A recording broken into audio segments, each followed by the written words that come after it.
On le sait tous, pour qu'une émission de télévision marche bien, il faut faire le buzz et donc trouver un bouc émissaire que l'on peut tourner en ridicule.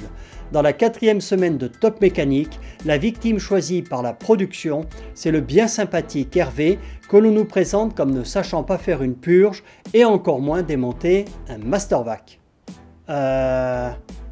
Les gens de chez RMC, Mastervac et non Mastervoc. 2 fois en plus, ils ont écrit Mastervoc. Et oui, c'est ça RMC Découverte, eux au moins ne laissent planer aucun doute sur leur ignorance totale de ce dont ils parlent.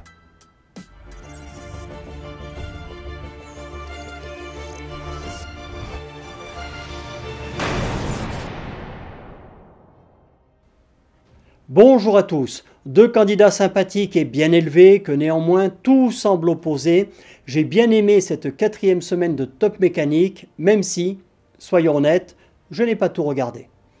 Donc d'un côté, on avait le jeune et dynamique Pierrick, mécano confirmé qui n'hésite pas à se lancer des défis, et de l'autre, Hervé, dandy quinquagénaire, mécano amateur et nonchalant, que tout fait sourire et qui ne se prend pas la tête. J'ai beaucoup aimé Hervé.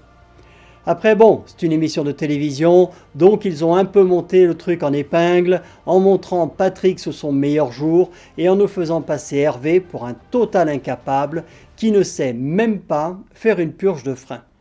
Bien sûr, Hervé semble avoir quelques lacunes techniques difficilement acceptables, surtout pour quelqu'un qui aurait restauré 150 voitures, mais force est de constater que le montage et la voix off ont mis particulièrement l'accent sur ces lacunes en tentant de le faire passer pour un incapable. Un sympathique incapable, mais un incapable quand même. Pareil au moment de l'essai des voitures, ils font un premier essai de chacune d'entre elles, puis Nicolas reprend la 205 et tape dedans comme un malade jusqu'à la casse mécanique. Traitement auquel n'a pas eu le droit la Super 5 de Pierrick.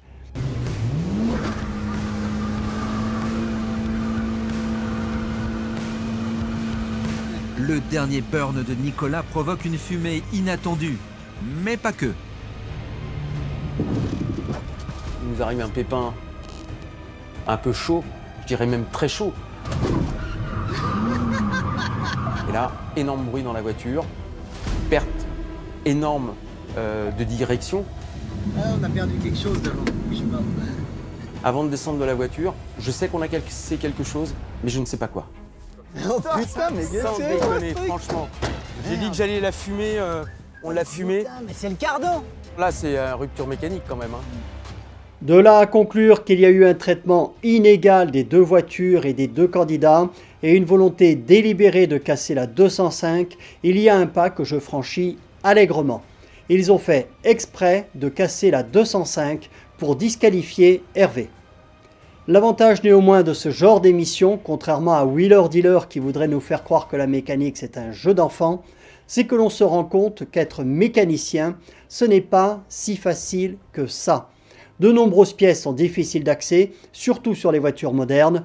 Beaucoup d'entre elles sont très lourdes et pour être mécanicien, il faut s'y connaître en mécanique générale, bien sûr, mais aussi en hydraulique, en pneumatique, en électricité, en électronique, en informatique. Il est également recommandé d'avoir des notions de mécanique de précision, donc savoir se servir d'un tour et d'une fraiseuse. Il faut être très observateur et avoir un bon esprit de déduction. Donc, être un bon mécano compétent, c'est pas facile ni à la portée de tout le monde. Pour moi, c'est très certainement le CAP le plus complet et le plus complexe qui existe.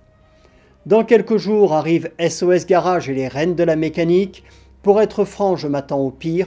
Ils vont caricaturer les intervenants à mort et on m'a fait des révélations sur le tournage de SOS Garage qui montrent que l'émission est en grande partie bidonnée. Mais ça, on s'y attendait un petit peu. Je vous en parlerai dans une très prochaine vidéo que je mettrai là. Je vous emmènerai aussi découvrir une Anglaise de légende et son propriétaire qui est au moins aussi passionnant que son auto. Votez, abonnez-vous, partagez, commentez les vidéos si vous en avez envie et ne le faites pas si vous n'en avez pas envie. Salut à tous! Je perds ce défi, c'est un fait. Mais il y avait un défi dans le défi avec moi.